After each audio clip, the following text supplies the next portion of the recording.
Hey, this is Not the Girl Next Door show, and I have Justin Goodson today from Days to Come. How are you, Justin? I am doing well. How are you doing? Good. Could you tell our listeners a little bit about the band, introduce the band, where are you guys from, things like that? So our name is Days to Come. We've been around since 2014, and we're from Albany, Georgia. It's about 3 hours south of Atlanta and 2 hours north of Tallahassee. And how long have you guys been together? This will be our 5th year. We've not too long, but we're also not incredibly brand new. And how did you guys come up with the name Days to Come? I came up with the name one day while I was at my day job, probably back early 2014, and we'd been playing for about a year at that point, just playing acoustic gigs and rehearsing and writing, and very frustrated that we weren't able to find a drummer at the time. And I thought to myself, in the future it'll be better. I know it'll all work out. And then somehow Days to Come kind of came from that frustration of it will just be better in the days to come. And I was like, that's a really cool name. And then I told the guys, and they were like, yeah, we dig that. So let's be that. That's awesome. So what were some of your musical influences that shaped who you guys are as a band? As a band, I mean, we've got some broad ones. I love Alter Bridge. I love how melodic they can be, as well as heavy. And then Brandon, our guitarist, he's influenced by like Steve Vai and Devin Townsend, more progressive type artists, which is really great because we do try to blend some genres together.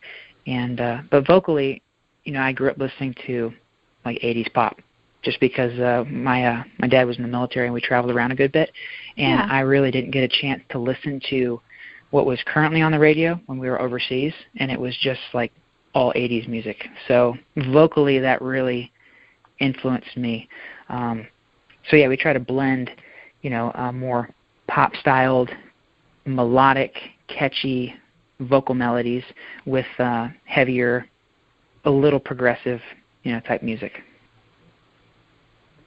So you have a new video for your new song, Siren.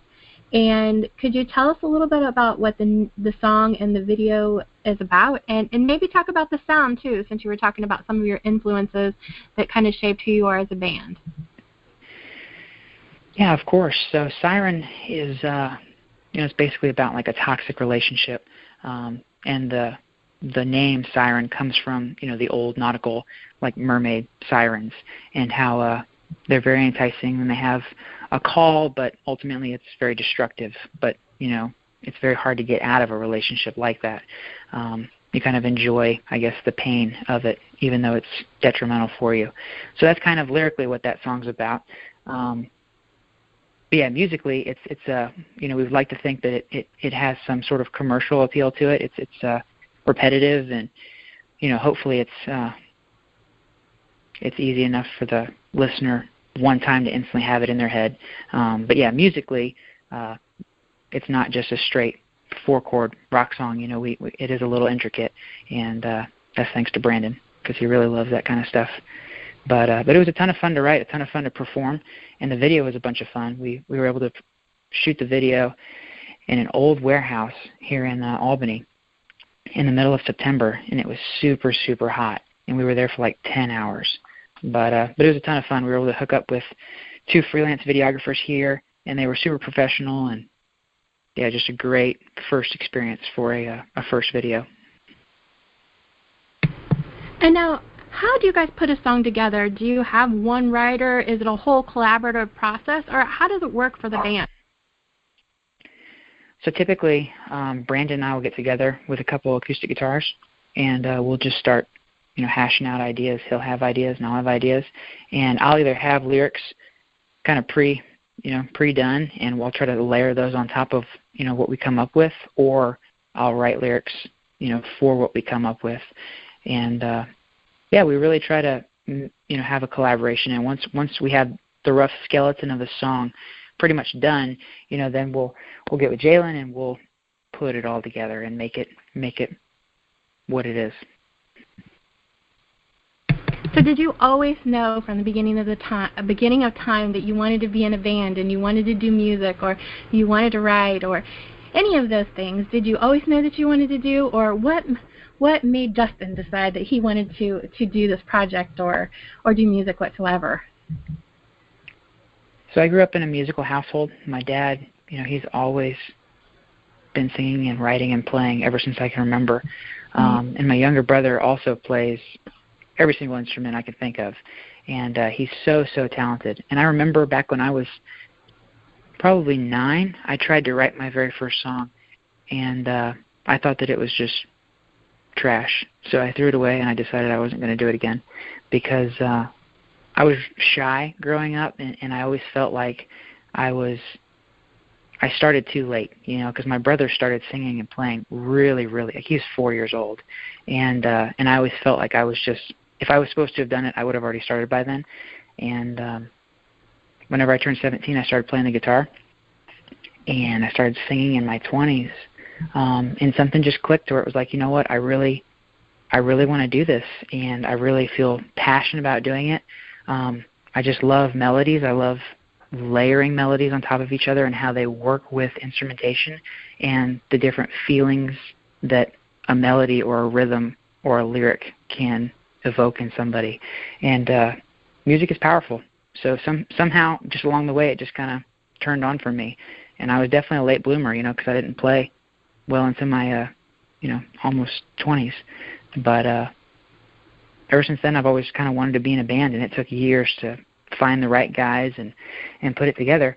But I'm very thankful for how it's all worked out. We've got a really good team and really like-minded guys, and we're going to go as far as we can. You mentioned, music and what an impact it had, and I definitely agree.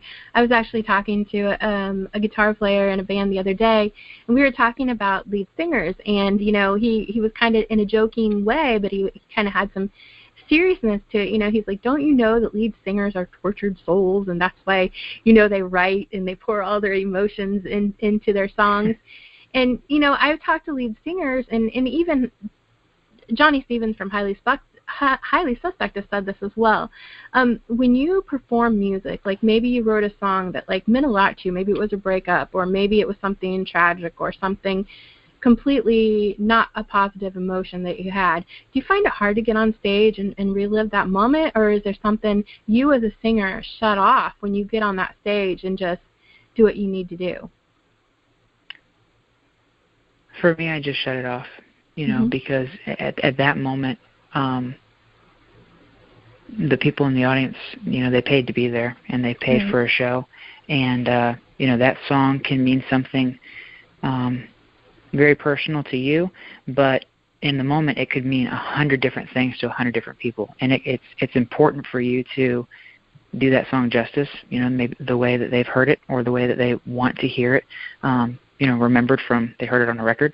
And, it's your job to get out there and do it the best that you can, and you can't go through and maybe not go back to a certain time of where that song was written, because it would be really hard to perform. But, it's they deserve the best, and you should, give your best. I like that you said that because, I've talked about that also on my show that, a song could mean a certain thing to you when you wrote it, but it could mean something separate to one of the fans or someone else that hears it. And I think that is the beautiful thing about lyrics is, growing up, like I remember being really young and listening to rock music, and I didn't fully understand. Heck, I didn't fully understand the lyrics now to some songs I listened to when I was younger until now, and then I look back and I'm like, oh gosh, it was so obvious then.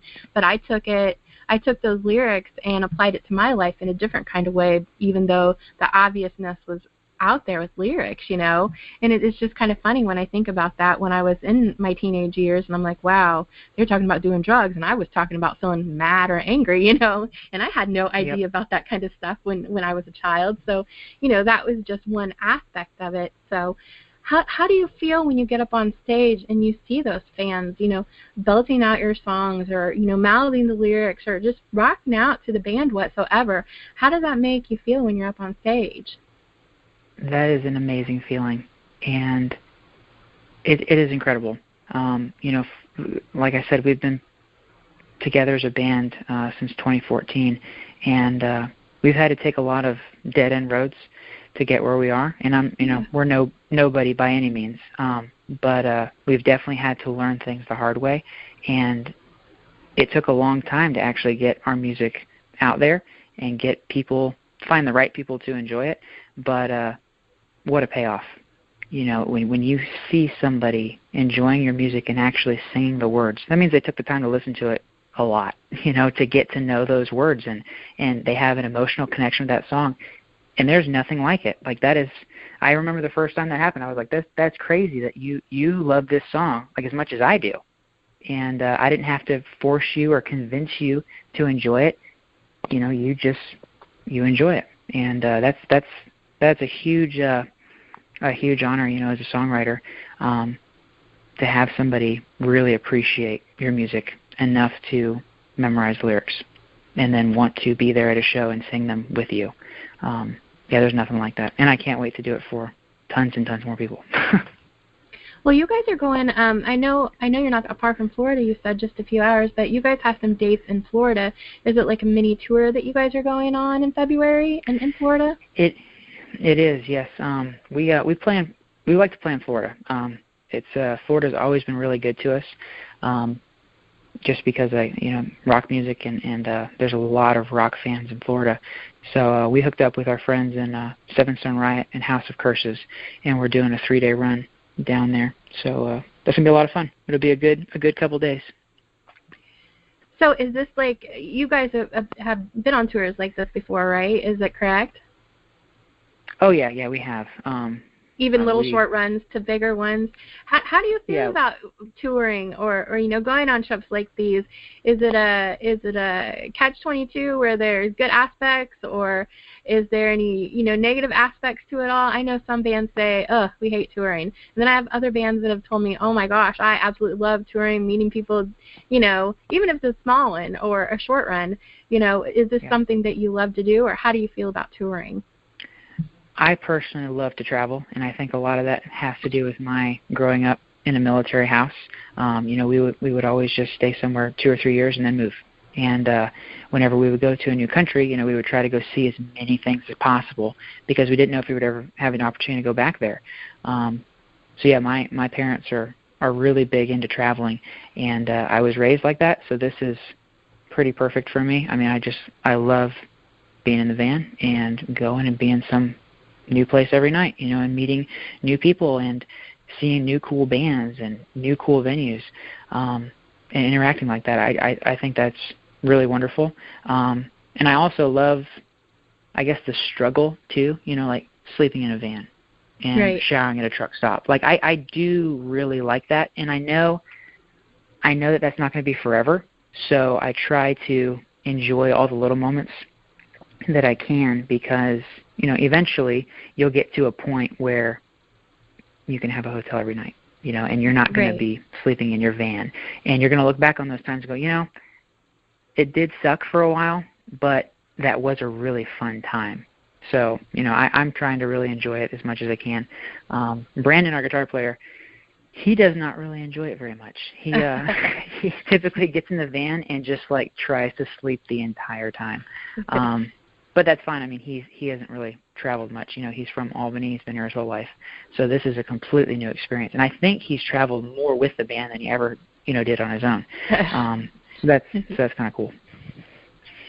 So then, do you have any crazy tour stories or fan stories that you can tell us about that has happened to you guys when you guys were playing live, or any crazy tour stories that you can talk about?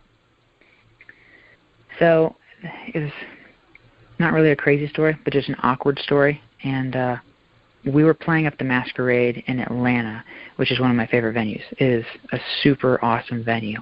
And we were supporting Art of Anarchy. And at the time, Scott Stapp was singing for them. Yeah. And Brandon and I were walking backstage, and Scott was walking there, and we're like, hey, cool. We'd like to meet him and talk to him for a minute. And I go up to shake his hand, and we engage in a very weird, not sure if we're shaking or high-fiving or fist-pumping. And it ended up just being okay, cool. We'll see you later. It was just a very awkward encounter, and yeah, that kind of sucked because I really would love to talk to him, but he was really busy, and we didn't really know what we were doing with our hands, so that was kind of weird.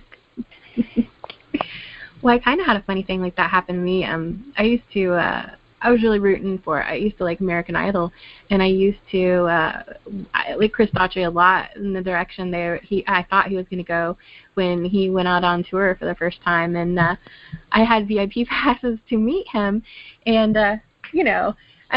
admittingly, I can be a fangirl at some point, even though I talk to bands all the time, But he was hugging, me, all the band members, went through because they were taking a picture, and I accidentally stepped on his foot, and it was like I was frozen in time, and I was like, I'm stepping on your foot, and I literally told him that, and like I couldn't move because I was so embarrassed. I was like, I'm still stepping on your foot, and I couldn't move because that's just how embarrassed I was at the time. So I completely understand. It's just an awkward moment. Like it wasn't just I was like, oh my gosh, it's Chris Daughtry. It was more like, oh my gosh, I'm so embarrassed. I was stepping on his foot and wasn't even moving. So it's completely understandable. Yeah, there's nothing you can do in that moment except just be there. And you're like, this is awkward, and I can't wait for it to be over. Yes, definitely. I agree with that. Now, you talked a little bit about, the rock music, and I generically call it rock music scene. Where you're from, is the rock music scene alive and well, or because you kind of alluded to, there's a lot of rock fans in Florida, and where I'm at in Illinois, if I think back 15 years ago, it was awesome. Any band could come play at any venue, and it would be sold out if they're a rock band. Now, not at all. And I live close to a college town. I'm about 3 hours south of Chicago. And no, we have no scene whatsoever. And we try to bring bands here, and we try to amp it up, but it's difficult. So where you live, is there a rock music scene? Is it easy to pack the place? Or, you said you liked Florida because there's a lot of rock fans there. Is it better there for now, or what have you saw so far? I really hate to say that Florida is better than our hometown for rock music, because then all of our hometown people will hate me. But it is. It's up here in Georgia, in Albany, it definitely seems more dominated by country bands or country artists or hip-hop, and especially the more you get to Atlanta, hip-hop is king up there. And I'm not knocking hip hop. I mean, it's very, it's a great genre. Right. But unfortunately, it's not the genre we play. So, but right. It's either country bands or hip hop bands or cover bands. Cover bands are a huge thing. Mm-hmm. So it's hard. It's hard to make a name for yourself. Playing the genre that we are playing, where we're located. But I've lived tons of places, and in my experience, everywhere is like everywhere. There are good people everywhere and bad people everywhere. Subjectively using those terms. Right. And I'm here, and I was able to find Brandon and find Jalen, and we do have some fans here. So there are people here that want it. It may just not be 1,000 people. Right. And that's the one thing that I would say for an independent band is get out of your hometown. Like I know a lot of people go through and say, oh, you got to dominate your hometown before you get out of it. But if you stay somewhere long enough and there's not as much of a scene for the music you're playing, that can really discourage you. And you'll give up even if you're really good. So just go play somewhere and find your audience, and that might not be your hometown. We've always had a lot of success in Florida. They just really eat up rock bands, so that's why we continue to go back. That's exactly how it is here, where I am in Illinois, and I have nothing against cover bands or tribute bands or anything like that, but I do have to say I know people love what is familiar to them, and that's why it's difficult if you're a newer band and people haven't heard your music and things like that. To draw the crowds, but the cover bands rule. I mean, we're talking like payment. They get anywhere from $500 to $2,000 a show, where these other smaller bands are barely even getting $200 a show, and that makes me sad. It really does, because seriously? They're redoing stuff. This is new stuff, so that's just my take on it. It does. Yeah, it does, and it's, yeah, I guess you can either complain about it or you can try to play the game, and it's, people do go with what they're familiar with. So that's why it's so important for an independent band to get their music out there and market and promote it to the right audience. Because I mean, it's not impossible to pack a place. We did play a hometown show last September, and there were like 60 people there, which was crazy. Like we've never had that for us here in our hometown. But that just took a lot of promotion, and you have to figure out different ways to get people in. So yeah, it definitely can happen. It can't happen every single month. You can't play the exact same place every single month. And trying to convince a new independent band that they don't want to hear it. But I agree. There's just different rules you got to play by. Yep, I definitely agree. So what does Days to Come have going on or planned for the rest of 2019? So Brandon, Jalen, and I are currently in the studio working on our next single, which will be called Wolves. Tentatively, we'll release that in March or April. And we're going to try to start releasing music 8 to 10 weeks apart. That's just a new strategy that we have not tried yet, and we would like to implement that and see how it goes. Go ahead and release a single every 8 to 10 weeks with a music video, and then obviously, try to tour in and around those. Our booking agent is currently working on a good-sized tour in July where we're going to be able to play a major festival, but we're not allowed to say where yet. And that's going to be a ton of fun, like going on a good long tour with, going and supporting a major rock festival. So we're super excited about that. Definitely, and I look forward to hearing what you guys have plans when you guys are able to release it. Now, where can people find what you currently have out? Are you guys all over social media? Do you guys have a website? Where can people find you all the time? So yeah, we're super big on social media. We're just search Days to Come Music. That's the same username on Instagram, Twitter, Facebook, YouTube. And we do have a website, which is just daystocomemusic.com. We're on all the music outlets online, so iTunes, Amazon, Spotify, Google Play, and all the so Siren will be available on the 25th, and you can watch the music video either on Facebook or YouTube. And sign up for our mailing list, join our cool exclusive Facebook group, and come see us at a show. Well, Justin, thank you for talking to me. Anytime you want to come on and talk about new music, new videos, new releases, shows that you have going on, contact me anytime. I would love to have you back. Thank you. I really appreciate you having me and for supporting independent music.